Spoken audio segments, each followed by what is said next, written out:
page 3 of Properties of Curves, number 7. The curve a times square root of 1 minus bx, where a and b are constants, has a tangent with equation at the point where x equals -1, find a and b. So this is similar to the one we did before. Remember this one? Where is it? This one here. This one here has a and b in it. Also, they also give us the tangent line equation. They give us a function. If you remember, the way we approach this is we assume that the function has a curve, and then the tangent line, which is a line, have a common point. They share physically the x and y coordinates, and they also share a slope. So we just make those equal to each other, okay? So first thing we're going to do is we're going to use the tangent line equation to find both the xy coordinate and the slope, okay? So let's see, x equals -1 is the x value. So let's rearrange the tangent line so that it is in slope-intercept form. By doing that, it's easier to find the corresponding y value, the y value that corresponds to x equals -1. If we put in x equals -1, we have that the y coordinate is equal to -3 times -1 plus 5, which is equal to +3 plus 5, which is equal to 8. So that is the y coordinate that corresponds to this x coordinate -1. Okay, and we can also find the slope that corresponds to x equals -1. It's -3, right? The slope is -3. So we'll say the slope is -3. Oops. Okay, so we know the slope and the y coordinate here. Now that we know the slope and the y coordinate here, we can use those two facts to try to find what a and b are for the blue function. So the blue function has this form. I'm going to write it as 1 minus bx to the 1/2 power. Makes it easier to take the derivative later when we do that. So we're going to generate two equations for this. One is that when x equals -1, y equals 8. So we're going to plug both of those into here. 8 equals a times 1 minus b times -1 to the 1/2 power. So 8 is equal to a times 1 plus b to the 1/2 power. Okay, so that's one of our equations. The other equation is going to be related to the slope of this function. To find the slope of the function, of course, we need to take the derivative of it. Before we take the derivative, we're going to rewrite it with 1/2 power instead. Oh, there we go, right there. So we're going to rewrite it as 1 minus bx to the 1/2. Let's take the derivative. Y dash equals, a is just a coefficient, so we leave it there. 1/2 is the exponent, we bring it down. 1 minus bx to the -1/2 power, because we reduce the exponent by 1. And then we have to do chain rule. A little difficult to see the chain rule because we don't have a number here, but -b is just a number. A number times x, the derivative is just the number, -b. So there we are, there's our derivative. Our derivative should also be equal to -3 because at that special point, the slope of the line and the derivative should be equal. By the way, let's put x equals -1 here because the point is -1, -3. So now let me simplify this a little bit. A, B, -2, and then 1 minus b times -1 is 1 plus b to the 1/2 power equals -3. Now I need to eliminate either the a or b. Let's do that by using the blue expression. I'm going to solve for a. I can solve for a by dividing the 1 plus b to the 1/2 to the other side. So a is equal to 8 divided by 1 plus b to the 1/2 power. And now this expression for a can be substituted in for the a here.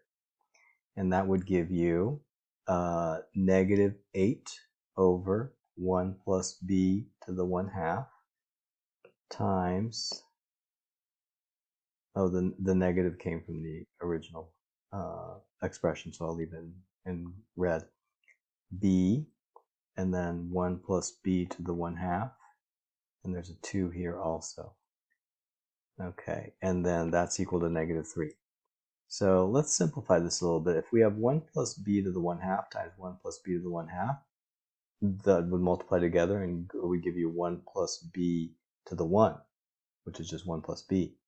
The 8 and the 2 would cancel out and you would get negative 4. So I would have negative 4b over 1 plus b equals negative 3. Now I'm going to try to cross multiply and combine like terms with b. So negative 4b equals negative 3 times 1 plus b. I'm going to distribute the negative 3, so I get negative 3 minus 3b equals negative 4b. I'm going to add 4b to both sides, so I get 1b on the right. I'm going to add 3 to both sides, so I get 3 on the left. And then I get b equals 3. Okay, so b is equal to 3. What is a equal to? I can find out by using my original a expression. So I put a equals 8 divided by 1 plus 3 to the 1/2 power. So 8 divided by 4 to the 1/2 power. 4 to the 1/2 power is 2. 8 divided by 2 is 4. So a is equal to 4. That was another hairy problem. Let's do a couple easy ones. 8. Find the equation of the tangent to the function f of x equals e to the negative x. This notation here is sometimes annoyingly used by the IB, but it just means f of x equals e to the negative x, and that's it, at the point where x equals 1.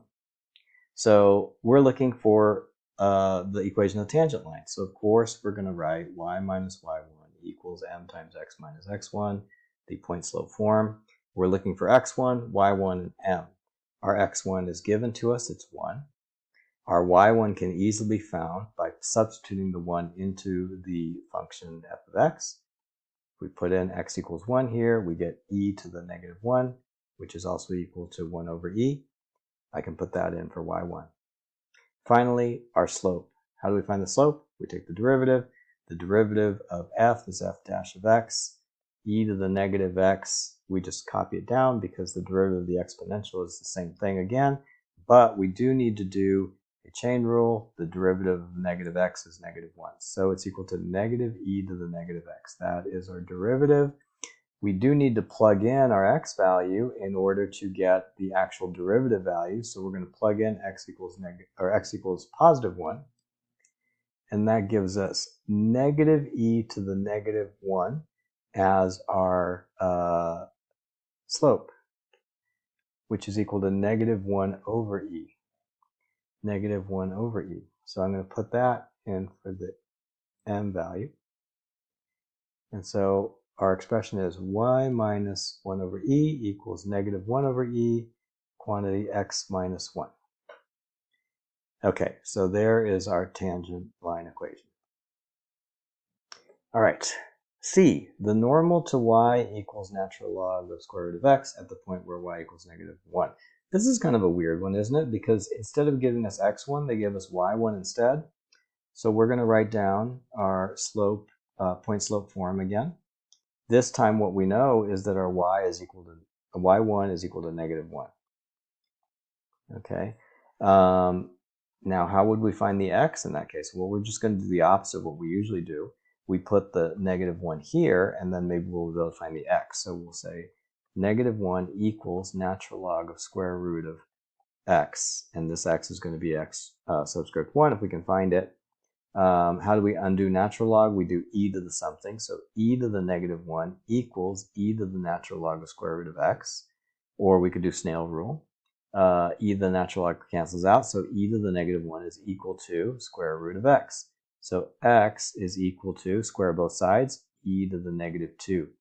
So our x1 value is e to the negative 2. Now all we need is our derivative value so that we can find m.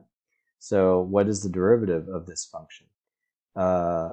Y dash equals, and the outside function and the inside function are natural log and square root of x respectively. So we're going to first take the derivative of the outside, which is 1 over something. And then we're going to do chain rule of the something. The something is x to the 1/2. The derivative of x to the 1/2 is 1/2 x to the negative 1/2. So we're just going to write that here, multiplied at the end, as we do with chain rule normally. Notice that the square root of x on the bottom is also x to the negative 1/2. So we're going to have x to the negative 1/2 times x to the negative 1/2, which gives us x to the negative 1. So basically this is 1/2 x to the negative 1, which is also 1 over 2x. So that is our derivative. We can find the specific gradient value by plugging in not x, y equals negative 1, but x equals negative 2. So let's do that. We're going to plug in x equals e to the negative 2. That would give us 1 over 2 e to the negative 2. We could also write that as e squared in the numerator. So that would be e squared on top and 2 on the bottom. So that's what we can put in for our m value, e squared on top and 2 on the bottom. Okay? So that is our, oh, they want the normal line. They don't want the tangent line. This is a tangent line. How do we find the normal line? The normal line we find by doing negative 1 over e squared over 2, which is equal to negative 2 over e squared.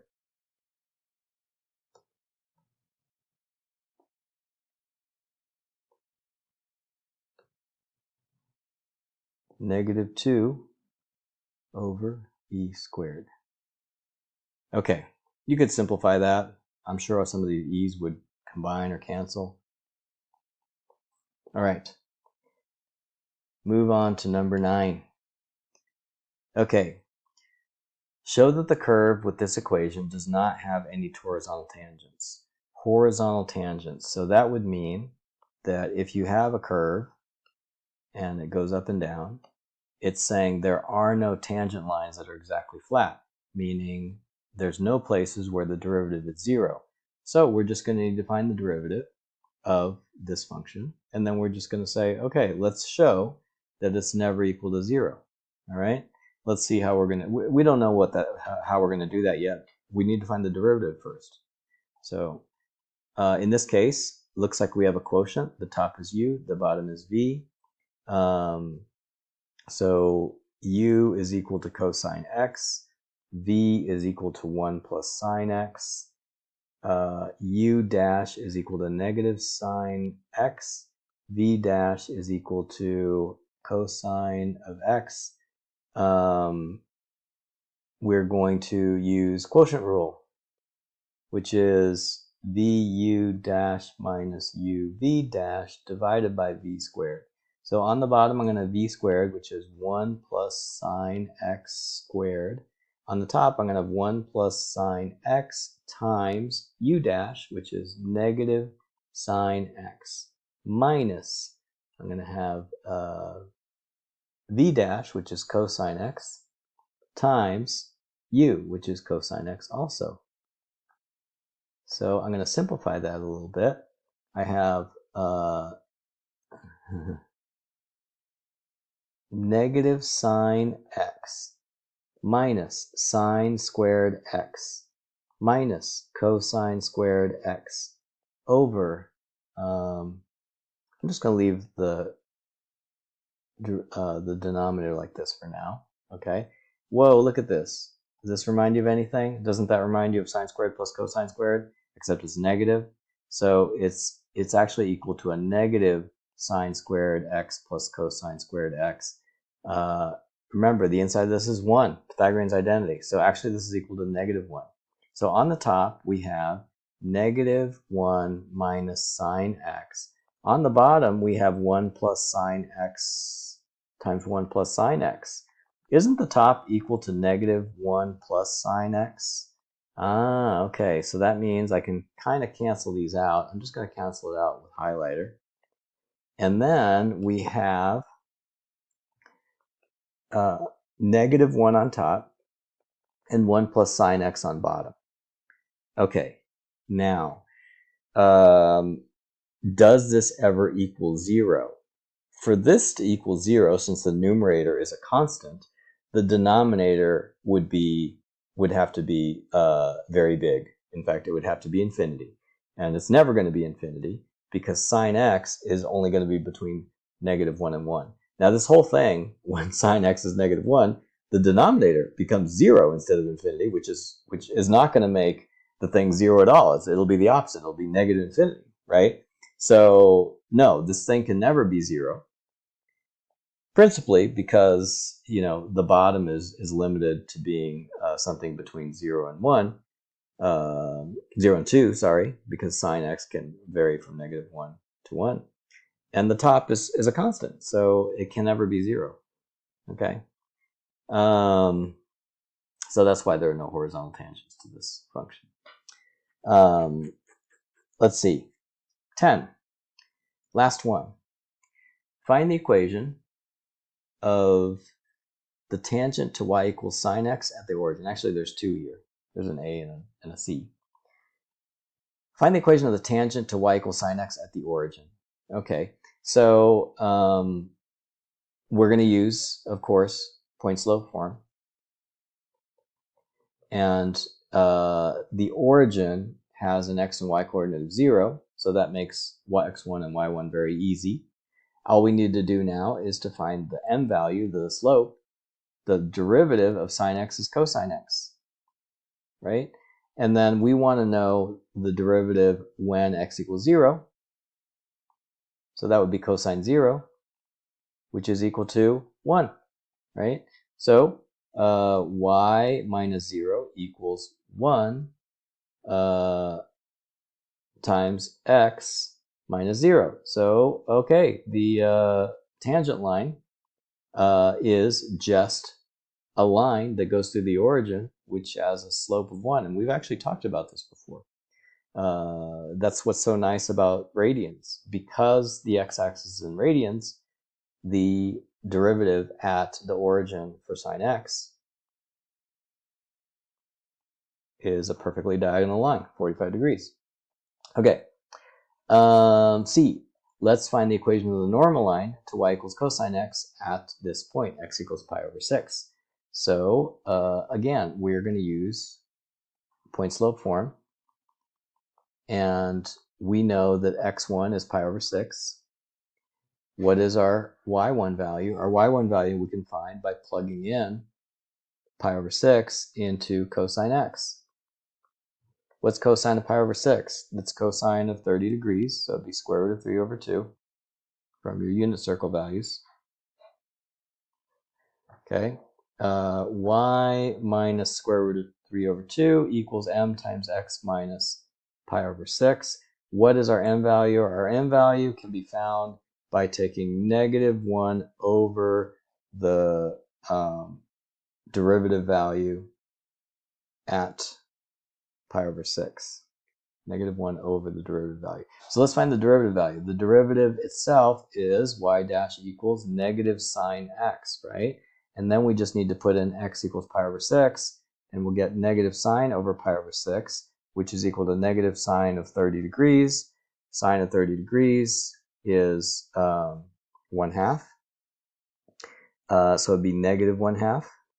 Okay, and so to find the normal slope would be -1 over -1/2, which is equal to +2, right?